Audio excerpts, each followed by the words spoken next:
नमस्कार। इशारों इशारों में आपका स्वागत है। मैं हूं संकेत उपाध्याय। बहुत कुछ इशारों इशारों में राजस्थान में हो गया। एक सियासी बवंडर उठा। 2018 में पहली बार उठा था जब सचिन पायलट का ये कहना था कि मुझे मुख्यमंत्री बनाओ। मैंने मेहनत की है घूम घूम के, लेकिन उस समय कांग्रेस पार्टी ने तय किया कि नहीं, तजुर्बे को मौका देते हैं, वहाँ चलते हैं। ठीक इसी किस्म की बात मध्य प्रदेश में भी हो रही थी। आप याद कीजिए, ज्योतिरादित्य सिंधिया और कमलनाथ के बीच में, वहाँ पर भी तजुर्बे को थोड़ा ज़्यादा अहमियत दी गई। वहाँ पर भी कमलनाथ आए। वो सरकार तो नहीं चल पाई। कुछ महीने में जो दूसरे थे ज्योतिरादित्य सिंधिया, वो बीजेपी चले गए। बीजेपी जाते वक्त वो अपने विधायक भी ले गए जो उनके करीबी थे। इस वजह से कमलनाथ की सरकार गिर गई। लेकिन राजस्थान में अशोक गहलोत टिके रहे। अशोक गहलोत ने धीरे धीरे अपना वर्चस्व भी बढ़ा लिया और संख्या बल बढ़ा लिया। बहुत सारे और जो छोटे छोटे दल थे उनको भी अपने गठबंधन में ले आए। बसपा के जो 6 विधायक थे उनको भी तोड़ करके ले आए। लेकिन 2020 में ये फिर से मामला सामने आया जब सचिन पायलट ने एक विद्रोह करने की कोशिश की। हरियाणा के एक रिजॉर्ट में पहुंचे। हरियाणा की बीजेपी सरकार की पुलिस का उन्होंने फ़ायदा लिया और इस रिजॉर्ट में वो बंद रहे। लेकिन उसके बाद भी अशोक गहलोत डटे रहे और कुछ किसी तरीके से करके उन्होंने अपनी सरकार बचा ली। ये तीसरी बार जो हुआ है, तीसरी बार जो आप देख रहे हैं राजस्थान में होते हुए, वो फिर अशोक गहलोत के राजस्थान के मुख्यमंत्री पद और सचिन पायलट की महत्वाकांक्षा की लड़ाई हमको फिर देखने को मिली है। 2018 में पहली बार, 2020 में दूसरी बार और 2022 में फिर से तीसरी बार। इस बार लेकिन थोड़ा सा फर्क है 18 और 20 के बीच में। 18 में तजुर्बे को अहमियत दी गई। 2020 में ये हुआ कि जब वो जा करके बीजेपी से मिल रहे हैं या उनके दर में चले गए हैं, ऐसे में एक आप ये समझ लिए मॉरल हाई ग्राउंड हो गया। लेकिन इस बार अशोक गहलोत की जब एक तरफ बात चल रही थी कि वो जाएंगे केंद्र सरकार माफ़ कीजिएगा, केंद्र नेतृत्व में अध्यक्ष बन जाएंगे, नॉमिनेशन फाइल करेंगे, नामांकन फाइल करेंगे और उसके बाद वहाँ चले जाएंगे। ऐसे में राजस्थान कौन संभालेगा? शुरुआत में, और इसको हम ये मानते हैं आजकल के दौर में, आप देखिए मूनलाइटिंग की बड़ी चर्चा होती है कि मूनलाइटिंग ठीक नहीं है। जो टेक जगत है, आईटी सेक्टर, उसमें एक बड़ी बहस चल रही है कि लोग एक नौकरी होते होते दूसरी नौकरी जब ले लें तो ये गलत बात है। इस प्रक्रिया को मूनलाइटिंग कहते हैं। विप्रो ने अपने लोगों को भी हटा दिया। अब आप सोचेंगे अजीब पगला है, कहाँ राजस्थान की बात हो रही है, अशोक गहलोत की बात हो रही है और ये विप्रो और आईटी सेक्टर ले आया। दरअसल अशोक गहलोत ने कांग्रेस पार्टी में मूनलाइटिंग करने की कोशिश की। उन्होंने ये बोला कि मैं कांग्रेस अध्यक्ष भी बन जाऊंगा और मैं राजस्थान का मुख्यमंत्री भी बना रहूँगा।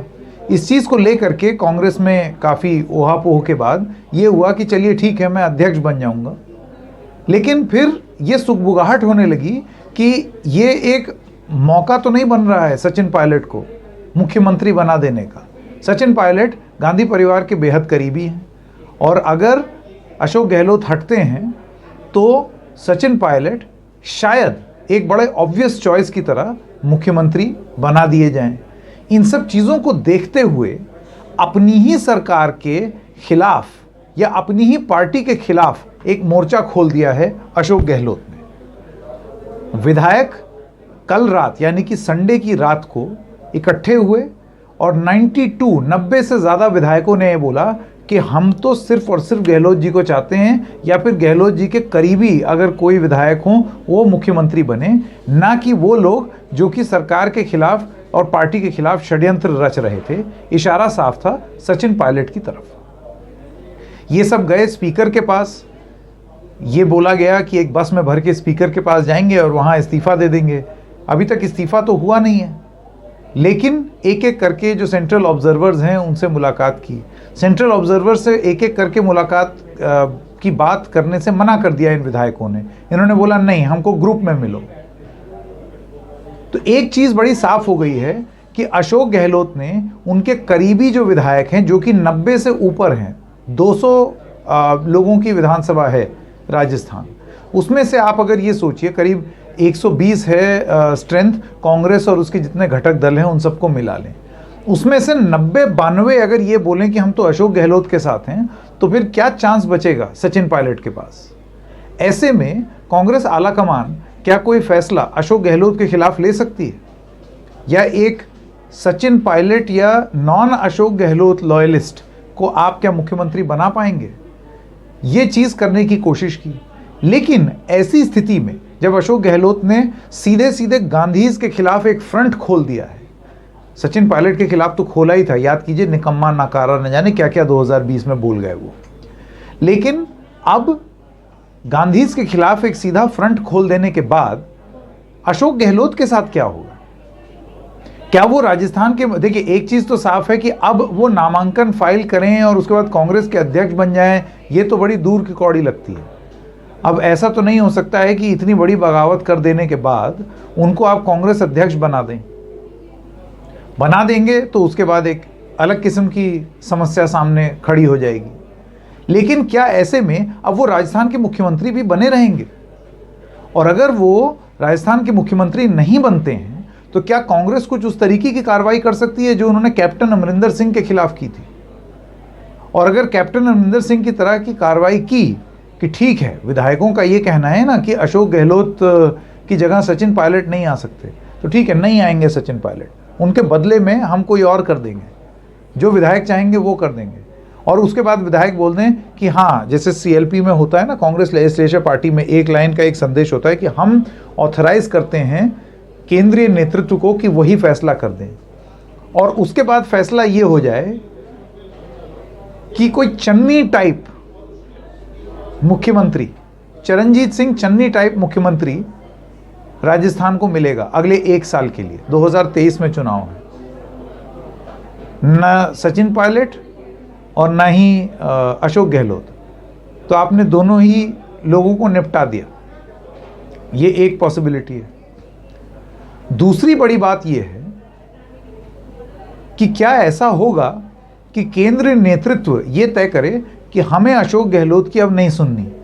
वो होंगे बहुत बड़े ट्रबल शूटर, उन्होंने बहुत कांग्रेस की सरकारें बचाई होंगी, अपनी सरकार ऑपरेशन कमल से बचा ली, लेकिन अब हमें उनकी ज़रूरत नहीं है, अब हम अपना नेतृत्व तैयार करेंगे।